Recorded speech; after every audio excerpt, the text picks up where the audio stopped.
ज्ञान दे, हम करें आराधना। श्रुति ज्ञान संपन्न ब्रह्मात्मैक्यानुभवी समर्थ सद्गुरु स्वामी अनिल जी महाराज की जय। गुरुर्ब्रह्मा गुरुर्विष्णु गुरुर्देवो महेश्वरः, गुरु साक्षात् परब्रह्म तस्मै श्री गुरवे नमः। वसुदेवसुतं देवं कंसचाणूरमर्दनं देवकी परमानन्दं कृष्णं वन्दे जगद्गुरुम्। ओम नमो भगवते वासुदेवाय। हमारा 13वां अध्याय चल रहा है, क्षेत्र क्षेत्रज्ञ योग। इस अध्याय में हमने अभी तक 24 श्लोकों का आदरणीय स्वामी जी की कृपा से विवेचन किया हुआ है उसका। अब उसका थोड़ा सा संक्षेप में अगर मैं सोचता हूँ तो सबसे पहले क्षेत्र क्षेत्र मतलब हमारे इस शरीर के बारे में बताया गया है कि जैसे पंच महाभूत है, पंच ज्ञानेन्द्रिया है, पंच कर्मेंद्रिया है और मन बुद्धि अहंकार, और ज्ञानेन्द्रियों के विषय शब्द स्पर्श रूप रस और गंध, यह कुल क्षेत्र के इस शरीर के अंग है। फिर क्षेत्रज्ञ के बारे में वही दूसरे अध्याय में जो बताते हैं, नैनं छिन्दन्ति शस्त्राणि नैनं दहति पावकः न चैनं क्लेदयन्तापो न शोषयति मारुतः। इसको कोई फाड़ फूड़ नहीं सकते, तोड़ सकते नहीं है, न इसको कोई जला सकते है, जलता है, न ये पानी में गलता है, न हवा इसको कुछ उड़ा सकती है। और ऐसा क्यों? क्योंकि वह अनादि है। जिसका आदि नहीं है, जिसकी शुरुआत नहीं है, उसको अनादि कहते हैं। और जो अनादि होता है वह अनंत होता है, वह अविनाशी होता है। वह क्षेत्रज्ञ के बारे में बताया। फिर इसके अंदर एक और बात बताई कि भाई मेरा क्षेत्रज्ञ अलग और आपका क्षेत्रज्ञ अलग, यह कभी ना समझे हम। क्योंकि इसके बारे में उदाहरण देते हैं कि जैसे सूक्ष्म आकाश एकदम सूक्ष्म है। आकाश मतलब मैं वापस इसलिए बोलता हूँ कि कहीं भी हमारे स्वामी जी कहते हैं जो देव कोठे आए में कि नीले गगन के तले, ऐसा कभी भी न मत समझे। आकाश मतलब इथर, वॉइड, या उसके अंदर की जो जगह है उसको बोलते हैं आकाश, खाली जगह। और जहाँ पे आकाश आकाश इतना सूक्ष्म है, उसी के कारण वह वायु में भी है, वह अग्नि में भी है, वह जल में भी है और वह पृथ्वी में भी है। और जब आकाश का अस्तित्व हर जगह पे है तो वैसे ही आत्मा का भी अस्तित्व सब जगह, और आत्मा में ही यह सब है, और आत्मा भी सब इन सब के अंदर है।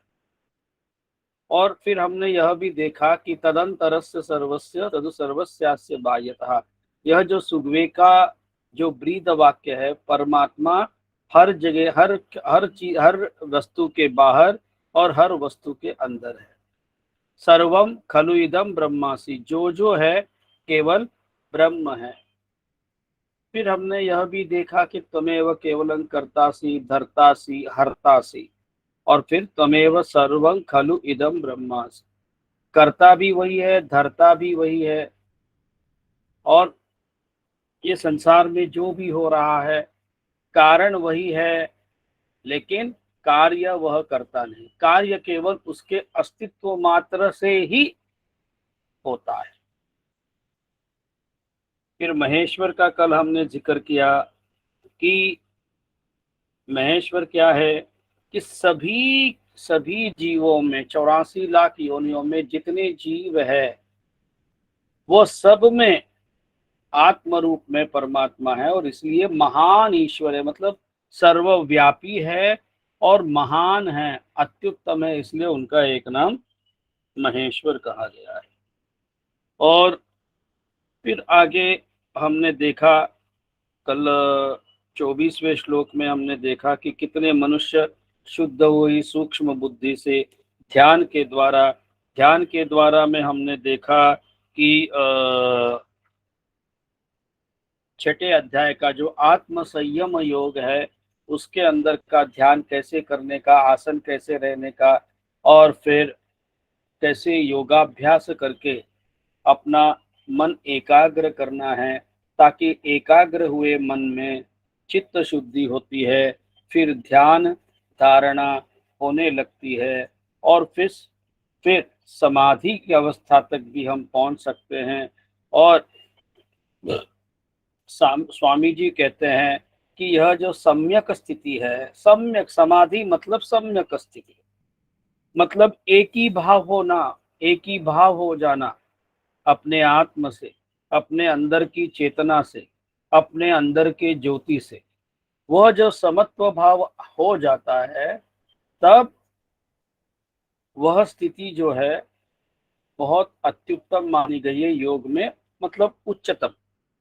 पाराशर महामुनि ने जो अष्टांग योग कहा है, उसकी वह चरम सीमा है समाधि, सम्यक।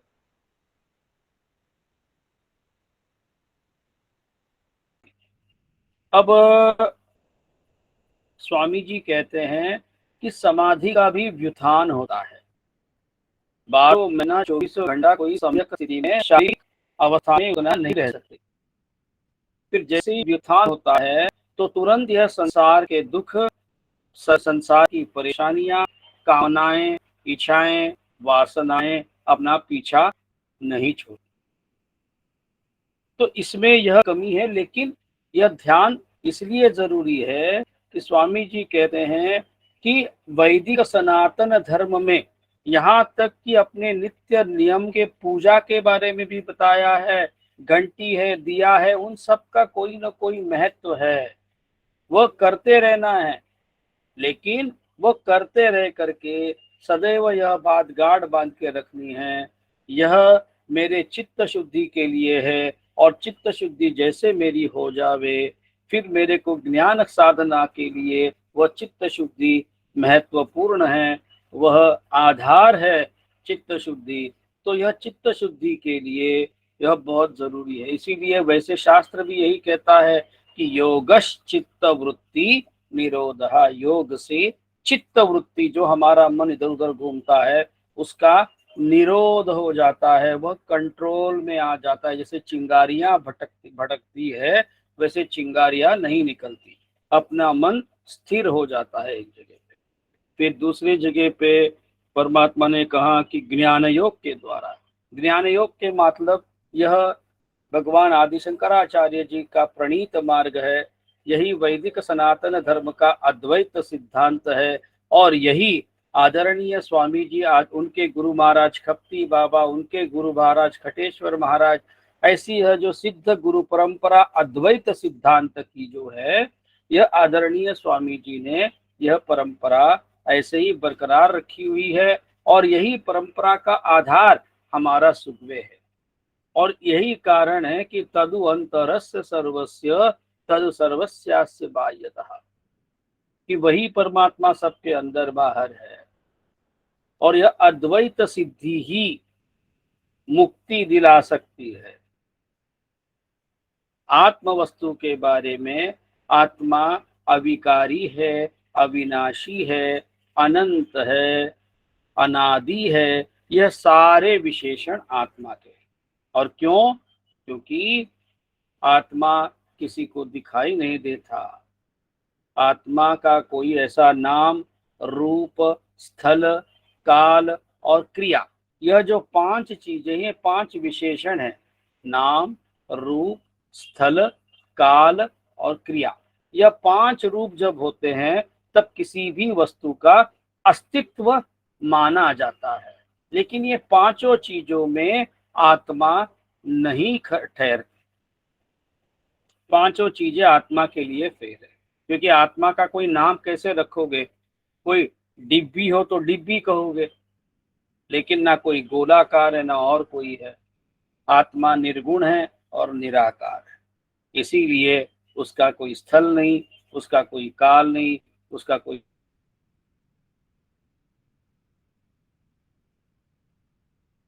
कोई नाम नहीं, उसका ना कोई रूप है ना कोई क्रिया है। यह गाढ़ बांध के रखेंगे। ज्ञान योग मतलब यह समझना है और अनुभव करना है, और यह अनुभव करने के लिए ही आदरणीय स्वामी जी के आशीर्वाद से यह ऑनलाइन गीता क्लास चल रहा है। और अब 10 दिनों में अपना गीता जयंती उत्सव शुद्धवे का शुरू होने जा रहा है। फिर दूसरे कितने ही कर्मयोग के द्वारा देखते हैं। यहाँ पे परमात्मा कर्मयोग के मतलब ये सारी चीजें दूसरे अध्याय में आ चुकी है, लेकिन फिर भी हम इसलिए बता रहे हैं कि कर्मयोग जो है, कर्मयोग का कर्म जब योग, क्षमा कीजिएगा, कर्मयोग का इसलिए योग बताते हैं कि वह बुद्धि योग है। कर्मयोग का नाम दूसरे अध्याय में। निष्काम कर्म जब होता है, कोई भी तरह का स्वार्थ की प्रेरणा, स्वार्थ की प्रेरित ना हो करके सिर्फ हमारा कर्तव्य करके कोई भी तरह की आसक्ति ना रहना, आसक्ति ना रहना, वह निष्काम कर्म है। और यह निष्काम कर्म, वही निष्काम कर्म जब होता है तब वही कर्मयोग होता है। और योग मतलब दो वस्तुओं को मिलाने का साधन। और ये किसको मिलाना है? जीव और शिव को। जीव हमारा है और मिलाना मतलब दोनों अलग नहीं है। केवल जीव का यह जो अज्ञान है, हमारा अज्ञान रूपी अंधकार है, यह अज्ञान रूपी अंधकार गुरु कृपा से मिटाना। और ये कैसे मिटता है? क्योंकि अज्ञान भी अब ज्ञान की दृष्टि में कोई चीज का अस्तित्व नहीं है आत्मा के सिवाय। ये अस्तित्व क्यों है?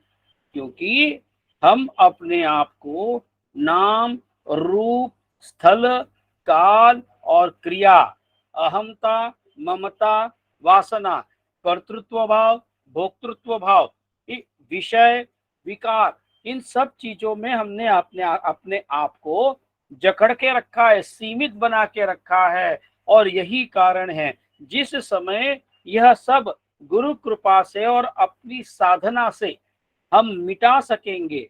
स्वामी जी कहते हैं यह मिटाने का एक ही मार्ग है, एक सद्गुरु की सेवा और दूसरा सत्य शास्त्रों का अभ्यास, सत्य शास्त्रों का अभ्यास। तो यही मार्ग है। अब हम आज का पहला श्लोक लेते हैं, 25वां श्लोक। अन्ये त्वेवमजानन्त श्रुत्वान्येभ्य उपासते तेऽपि चातितरन्त्येव मृत्युं श्रुतिपरायणः।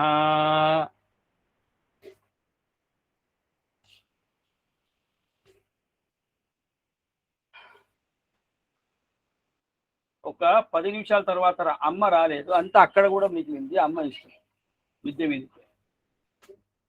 परंतु इनसे दूसरे अर्थात जो मंद बुद्धि वाले पुरुष है, वे इस प्रकार न जानते हुए दूसरों से अर्थात तत्व के जानने वाले पुरुषों से सुनकर ही तदनुसार उपासना करते हैं। और वे श्रवण परायण पुरुष भी मृत्यु रूप संसार सागर को निस्संदेह तर जाते हैं। अभी हमने जो 24वें श्लोक का, कल जो आखिरी श्लोक था, उसका जो विवेचन हमसे अभी जो हुआ, उसके इसके सिवाय परमात्मा यहाँ पे क्या कह रहे हैं? यह तो खुद की साधना आराधना के बारे में बताया, लेकिन ऐसे भी कोई मंद बुद्धि वाले पुरुष जो मेरे जैसे हैं, वह स्वामी जी जैसे गुरु महाराज के चरणों में बैठ के, ऐसे जिन्होंने तत्व को जान लिया है, तत्वमसी या पंच महावेद वाक्यों का समझ लिया है, उनके चरणों में बैठ करके उनकी सेवा साधना करके, और ऐसे श्रवण परायण पुरुष ऐसे जो है उनसे जानने की कोशिश करते हैं। लेकिन ऐसे गुरुओं के माध्यम से जानने वाले लोगों का भी श्रवण परायण कहाँ है? श्रवण मतलब केवल सुनना नहीं है, श्रवण मतलब गुरु की बात सुन करके गुरु की आज्ञा अनुसार कर्म करना।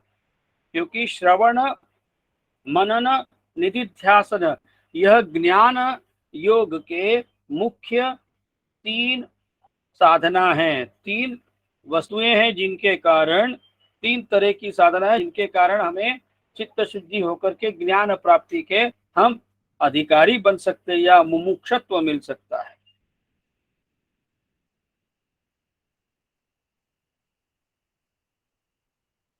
और फिर मृत्यु रूप संसार सागर को भी निस्संदेह तर जाते हैं। यह जो सत शिष्य है सदगुरु के, वह भी तर जाते हैं।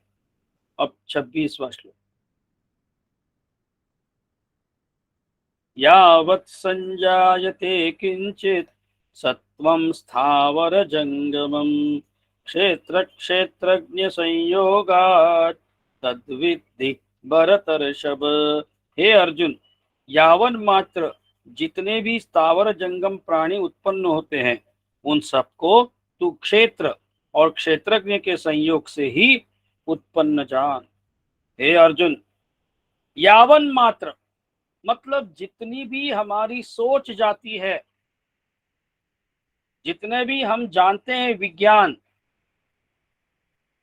उतने जितने भी स्थावर जंगम, स्थावर मतलब झाड़ जैसे, और जंगम मतलब मूवेबल, सभी तरह के 84 लाख योनियां और आज तक के, यावन मात्र मतलब आज तक के और अनंत से, अनादि से अनंत तक जितने भी प्राणी उत्पन्न होते हैं, तो उन सबको तू क्षेत्र और क्षेत्रज्ञ के संयोग से ही उत्पन्न जान।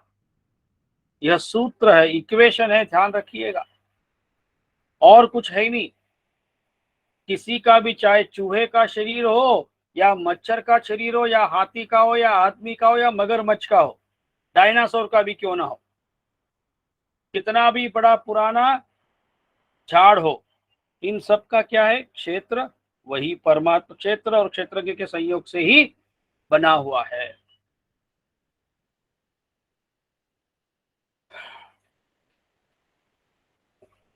अब अगर हम ये ऐसे कैसे बनता है क्षेत्र और क्षेत्रज्ञ का संयोग, स्वामी जी इसको पंचीकरण कह के समझाते हैं।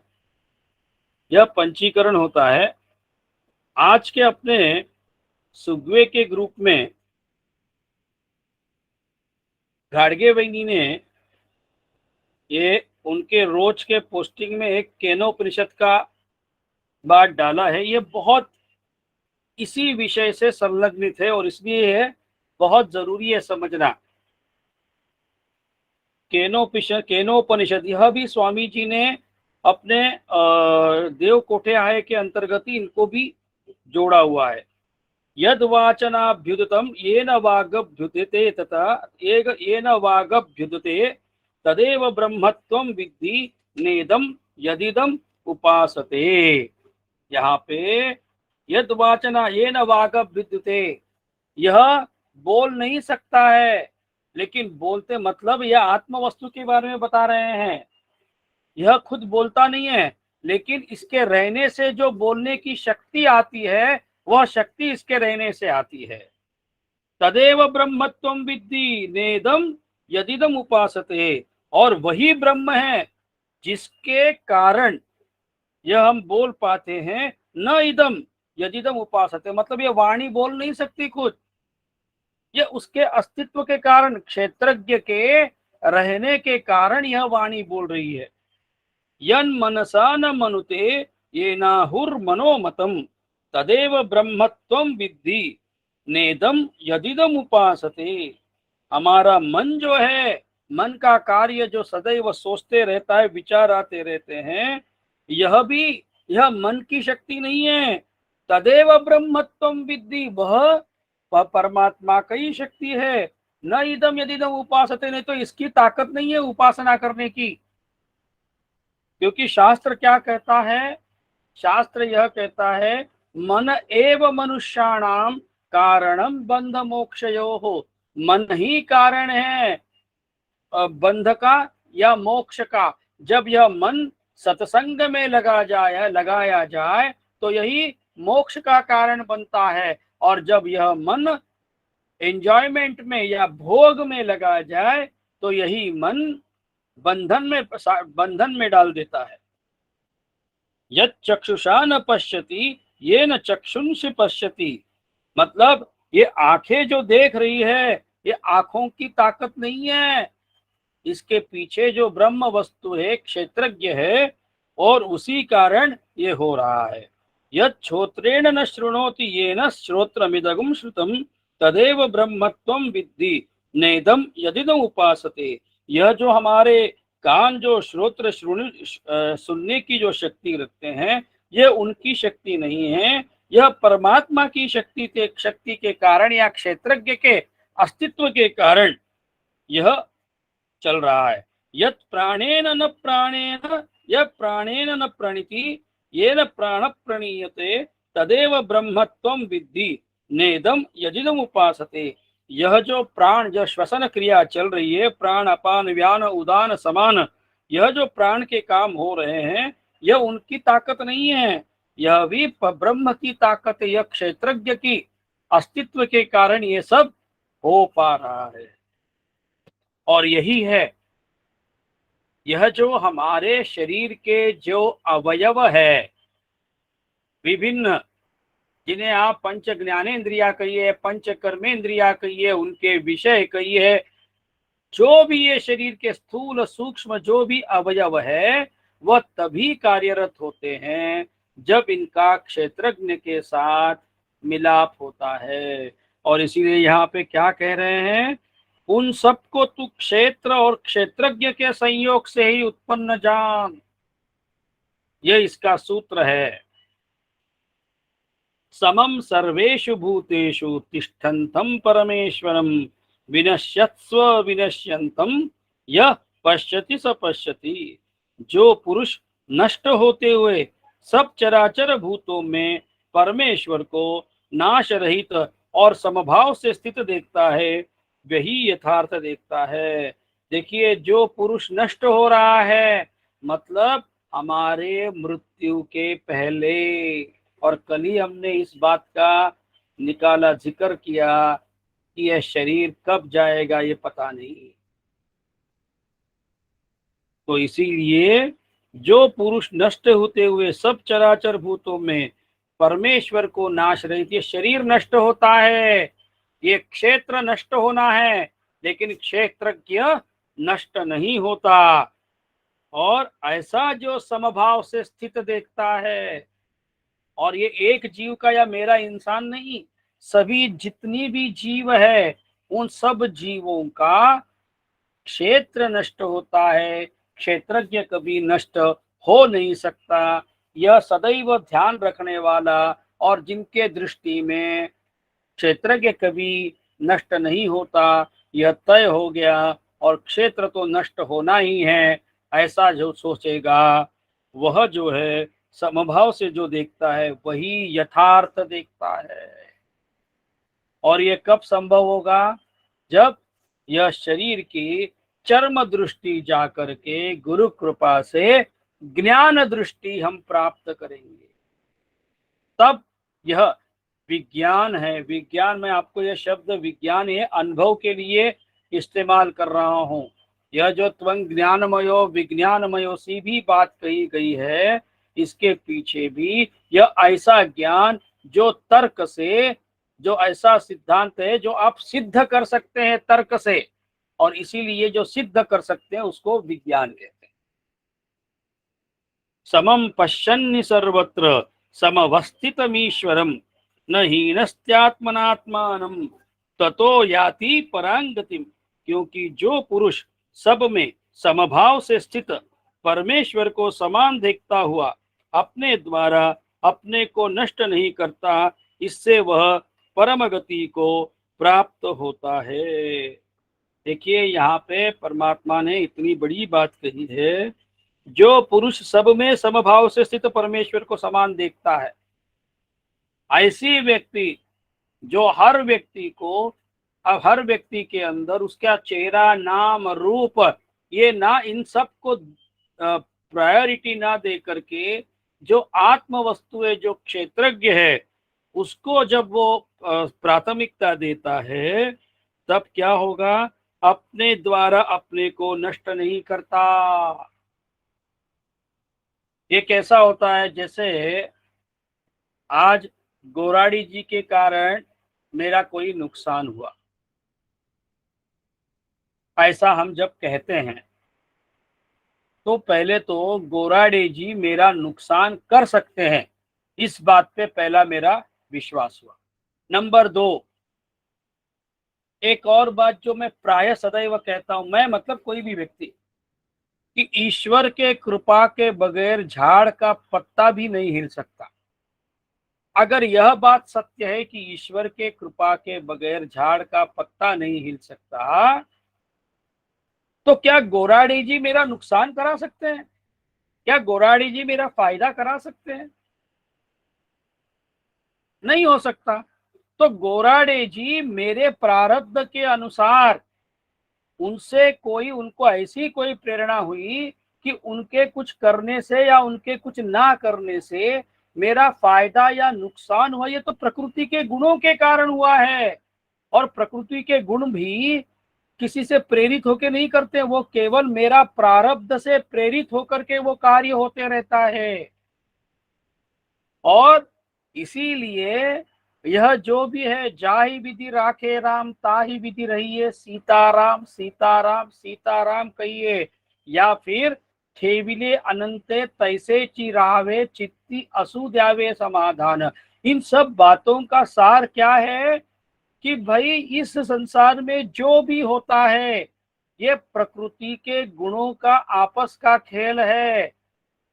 आप केवल मैंने किया या उसने किया या उसके कारण ऐसा हुआ, ये हम जो किसी न किसी के नाम पर कोई चीज थोप देते हैं, उस थोपने का नतीजा हम आसक्ति हम में बढ़ती है। और ऐसा क्यों होता है? ऐसा इसलिए होता है कि हम अज्ञानी हैं और कोई भी कार्य में हम हमारा दोष स्वीकारने को मन से तैयार नहीं है।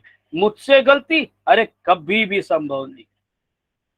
ना मैं गलत हूं, ना मैं झूठ बोलता हूं, ना मैं किसी का नुकसान करता हूं। यह जो हमारी जो धारणा अपने आप के बारे में अहंकार है, ये मूर्खता है। इसको सबको मानित्व कहते हैं। कल हमने एक श्लोक में देखा, परसों, अमानित्वम अदम्भित्वम अहिंसा क्षांतिरार्जवम आचार्योपासनम शौचम स्थैर्यमात्म विनिग्रह। यह सब सद्गुण है, यम नियम के अंदर आता है। यह सब चित्त शुद्धि के लिए बहुत इन सब की आवश्यकता है। अमानित्व, कोई चीज का अभिमान या मेरे को कुछ समझता, ये मत रखिए। अदम्भित्व, कोई भी तरह का ढोंग मत करिएगा। अहिंसा, मतलब किसी को अपने कारण दुख या परेशानी मत होने दीजिए। और फिर शांति, मतलब किसी कोई अपना गलत भी करे तो भी उसको क्षमा कीजिएगा। और आर्जवम, आर्जवम मतलब वाणी और आचरण में सरलता, सहजता। एक बावर्ची नाम का सिनेमा याद आया, उसके अंदर राजेश खन्ना के मुख से एक डायलॉग है,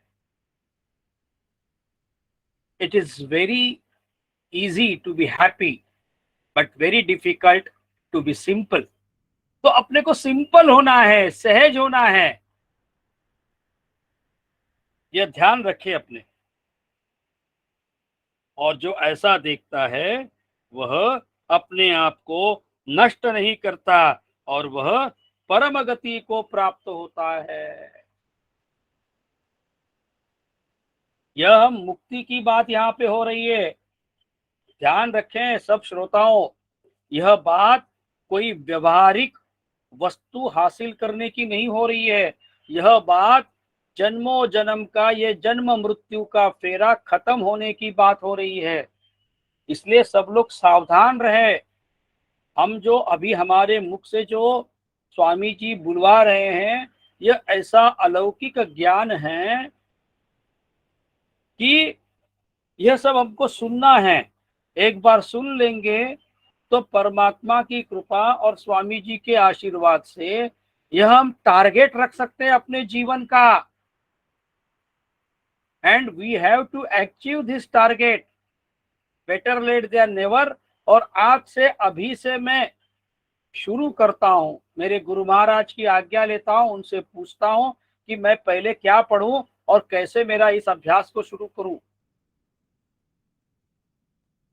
यह तरीका है शास्त्र ने बताया हुआ। अब आगे का श्लोक। प्रकृत्यैव च कर्माणि क्रियमाणानि सर्वशः यह पश्यति तथात्मानम् अकर्तारं स पश्यति। और जो पुरुष संपूर्ण कर्मों को सब प्रकार से प्रकृति के द्वारा ही किए जाते हुए देखता है और आत्मा को अकर्ता देखता है, वही यथार्थ देखता है।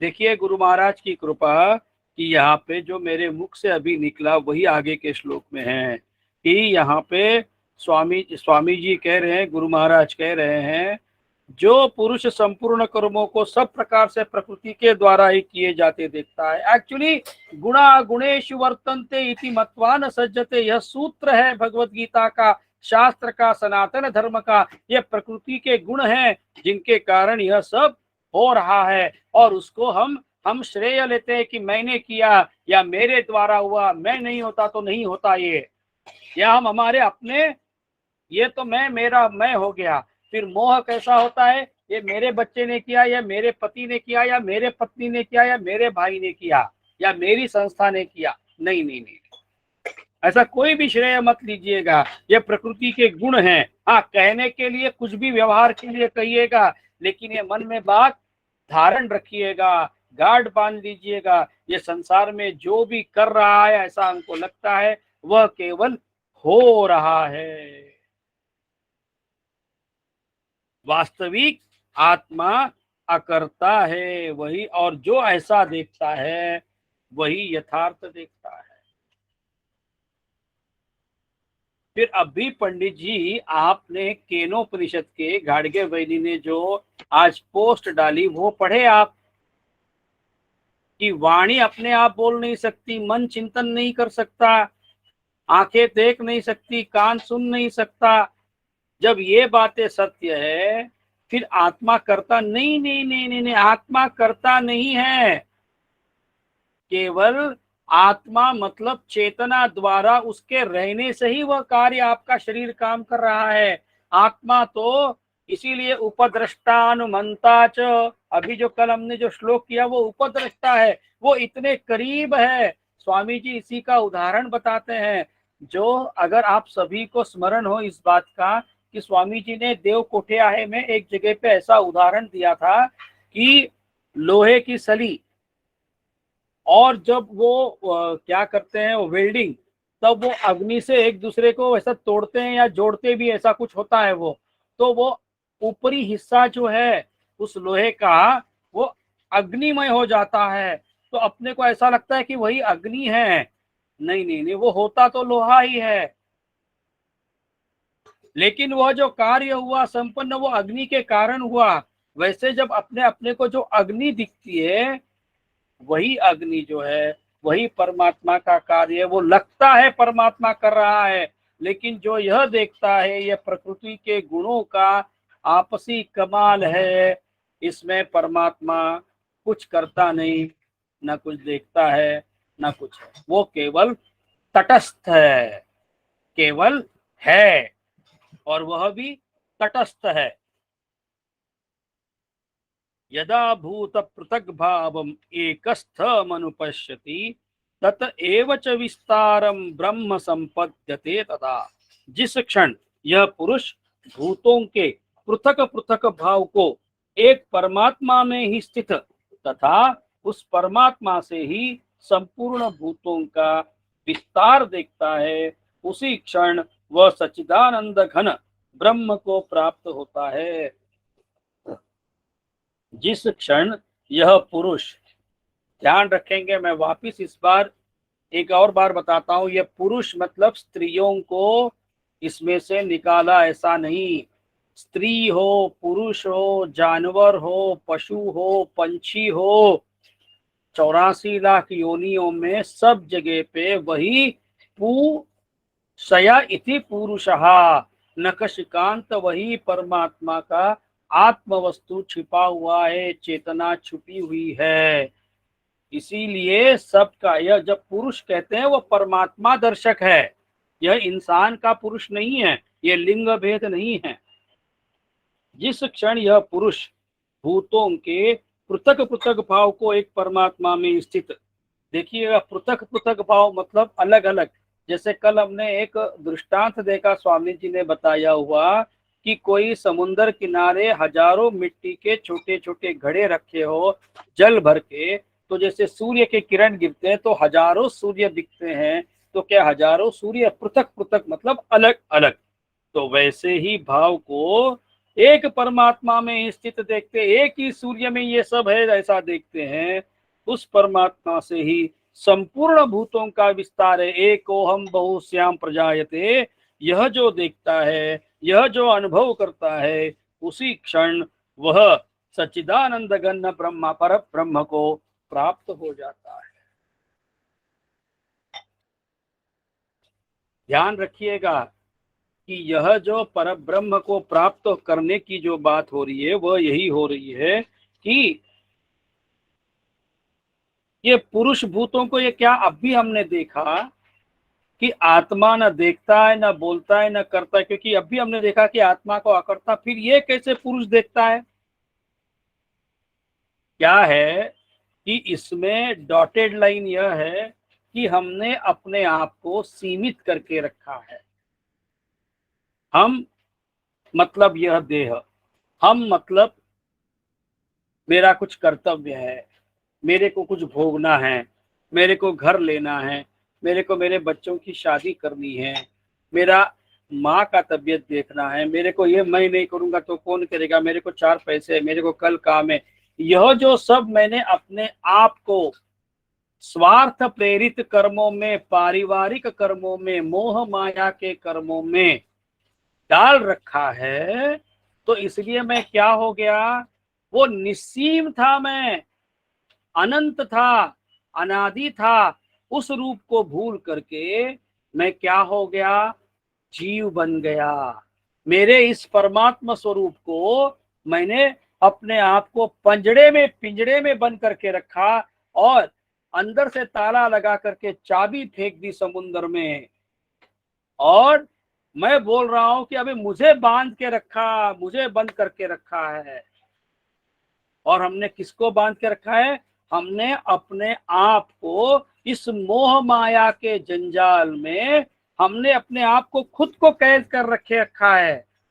और जिस क्षण गुरु कृपा होती है तो यह कैद खाने से गुरु महाराज अपने को समुंदर से चाबी देते हैं निकाल के, और वो खोल देते हैं। अरे बच्चा, तेरे को किसी और ने बंद नहीं किया है, तूने अपने आप को अज्ञान से होकर के यह अहंता ममता वासना रूपी मोह माया में फंसा करके कर्तृत्व भाव और भोक्तृत्व भाव तू खुद करता है, यह समझ करके तू ही खुद करता है और तू ही भोगता है, यह समझ करके तूने अपने आप को बांध के रखा है अज्ञान से। केवल वह बंधन गुरु महाराज खोल देते हैं, और गुरु महाराज खोलते भी नहीं, केवल बताते हैं, अरे बाबा ये आईना है, तू देख, तुझमें और उसमें मुझ में कोई फर्क नहीं है, केवल तेरी सोच में फर्क है। और इसीलिए ये पुरुष भूतों को पृथक पृथक, ये इसलिए मेरे को लगा कि ये इसलिए जरूरी है क्योंकि एक श्लोक पहले हमने कहा कि आत्मा ना देखता है, ना करता है, ना कुछ होता है, केवल उसके रहने से केवल होता है। तो फिर पुरुष पृथक पृथक देखता कैसे? पृथक पृथक देखता हमारा मन है, जो उस परमात्मा को भी मन जैसा सीमित बना के रखा है। अनादित्वान् निर्गुणत्वात् परमात्मायमव्ययः शरीरस्थोऽपि कौन्तेय न करोति न लिप्यते। हे अर्जुन, अनादि होने से और निर्गुण होने से यह अविनाशी परमात्मा शरीर में स्थित होने पर भी वास्तव में न तो कुछ करता है और न ही लिप्त होता है। हे अर्जुन, अनादि होने से और निर्गुण होने से, देखिए परमात्मा यहाँ पे कोई भी तरह का संदेह नहीं रख रहे हैं।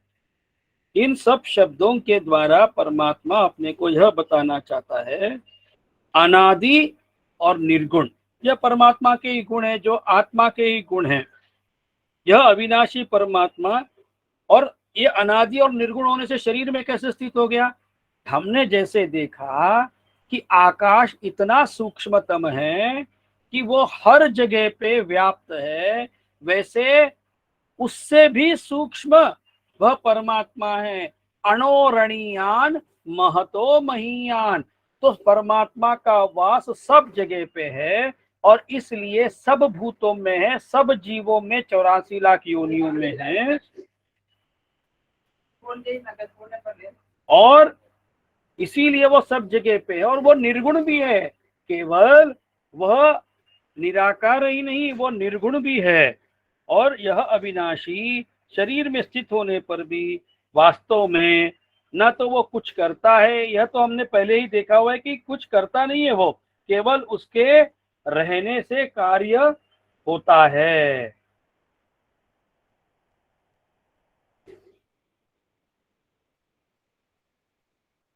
और इसीलिए वैसे ही देह में सर्वत्र स्थित आत्मा निर्गुण होने के कारण देह के गुणों से लिप्त नहीं होता, वो परमात्मा लिप्त नहीं होता।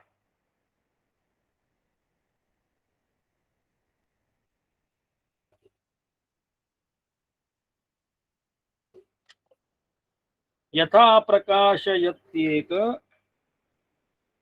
हाँ, यथा प्रकाशयत्येकः कृत्स्नं लोकमिमं रविः क्षेत्रं क्षेत्री तथा कृत्स्नं प्रकाशयति भारतः।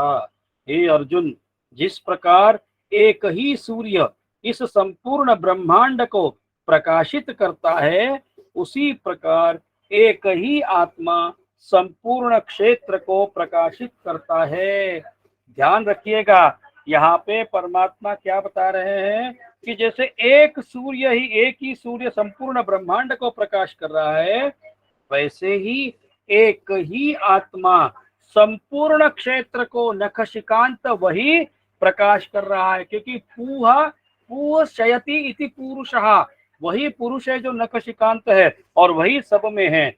और इसीलिए जैसे सूर्य संपूर्ण ब्रह्मांड को एक ही सूर्य प्रकाशित करता है, वैसे ही एक ही आत्मा संपूर्ण क्षेत्र को प्रकाशित करती है।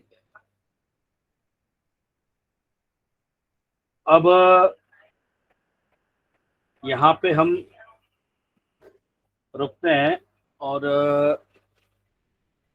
खास बात यह है आज की कि हमने यह देखा आज कि आत्म वस्तु के ना रहेगी आत्म वस्तु, तो यह ज्ञानेन्द्रिया, कर्मेंद्रिया, ये स्थूल शरीर, ये सूक्ष्म शरीर सब मिट्टी है, और उनके रहने से इनमें चेतनत्व आ जाता है, लेकिन वह ऐसा तटस्थ है कि वह कुछ करता नहीं। और यही कारण है कि हमको आत्म वस्तु जानने के लिए आदरणीय स्वामी जी ने गीता क्लास रखा है। अब आज का हमारा यह क्लास हम समाप्त करते हैं, कल मिलेंगे, और कल हमारे इस दूसरे स्तर का आखिरी क्लास होगा।